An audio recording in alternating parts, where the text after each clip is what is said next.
আজি অধিক আনন্দ পাইছোঁ ডিব্ৰুগড় DHSK কানৈ কলেজৰ অধ্যক্ষ তথা ডিব্ৰুগড় সাহিত্য সভাৰ সভাপতি ডক্টৰ শশীকান্ত শইকীয়াদেৱৰ বাসগৃহলৈ আহি তেখেতৰ এই গ্ৰন্থাগাৰটো দেখি মই অভিভূত হৈ পৰিছোঁ।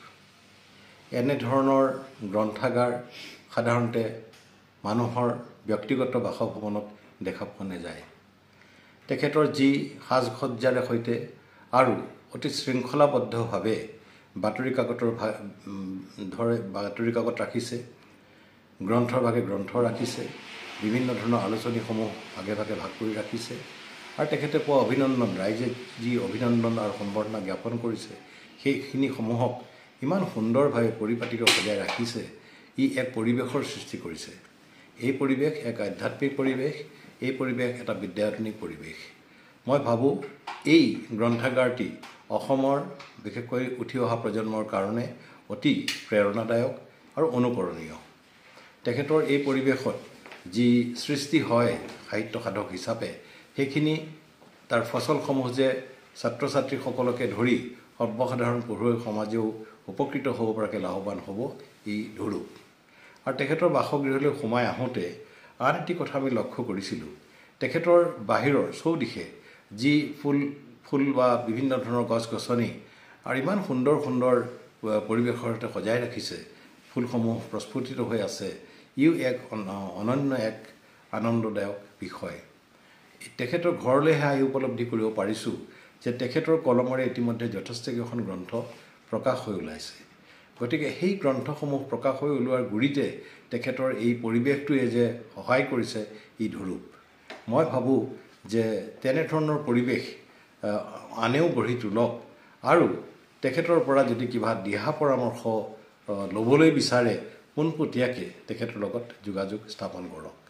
মই এই কামনা কৰিছোঁ, তেখেতৰ প্ৰতি শুভেচ্ছা জ্ঞাপন কৰিছোঁ। ডিব্ৰুগড় সাহিত্য সভাই যি সম্বৰ্ধনা অনুষ্ঠান আয়োজন কৰিলে, তাতো আমি অংশগ্ৰহণ কৰিবলৈ পাই অতিশয় আনন্দিত হৈছোঁ।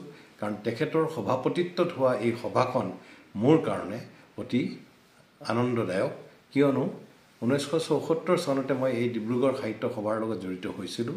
আজি অসম সাহিত্য সভাৰ সভাপতি ৰূপে নেতৃত্ব লৈ এই সেই ডিব্ৰুগড় সাহিত্য সভাতে শশীকান্ত শইকীয়াদেৱৰ সভাপতিত্ব হোৱা অনুষ্ঠানটিত অংশগ্ৰহণ কৰি মই গৌৰৱান্বিত বোধ কৰিছোঁ। মই আশা কৰিছোঁ এই ব্যৱস্থাসমূহৰ প্ৰতি তেখেতৰ সদায় এটা ভাল মন সুদৃঢ় হৈ থাকক আৰু ইয়াৰ যোগেদি সামাজিকভাৱে অন্যান্য সকলেও উপকৃত হ'বলৈ পাওক। ধন্যবাদ।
জীৱনৰ কাৰণে ডাঙৰ সম্পত্তি, এই যে কথাবিলাক লিখিছে, এই বস্তুবিলাকেই কিন্তু সাংঘাতিক ধৰণে এটা সময়ত মনত পেলাব আৰু এইবিলাকেই সম্পত্তি।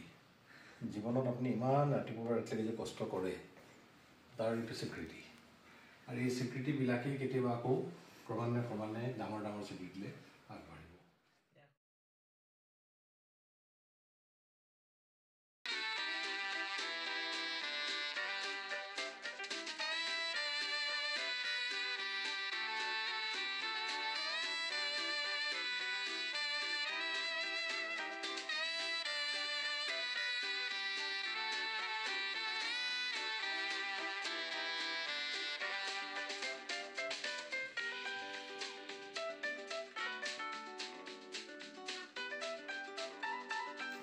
এইখন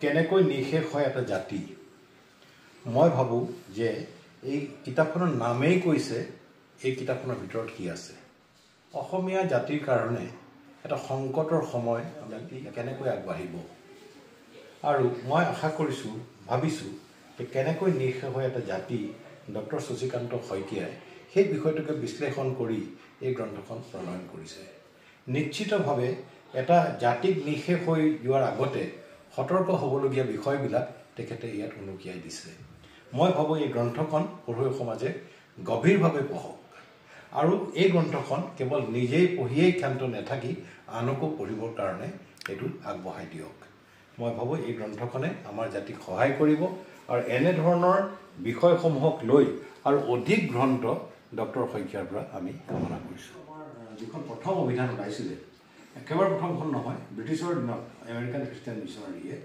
নাথান ব্ৰাউনে বা ভাইচ ব্ৰনছনে তেওঁলোকে অভিধান উলিয়াইছিলে তাত যিবিলাক শব্দ ব্যৱহাৰ কৰিছে সেই শব্দবিলাক মই কেতিয়াবা অধ্যয়ন কৰোঁ ইমান ধুনীয়া ধুনীয়া অসমীয়া শব্দৰ মানে প্ৰকাশ আছে সেইবিলাক মানে আমি কেতিয়াও ব্যৱহাৰ নকৰোঁ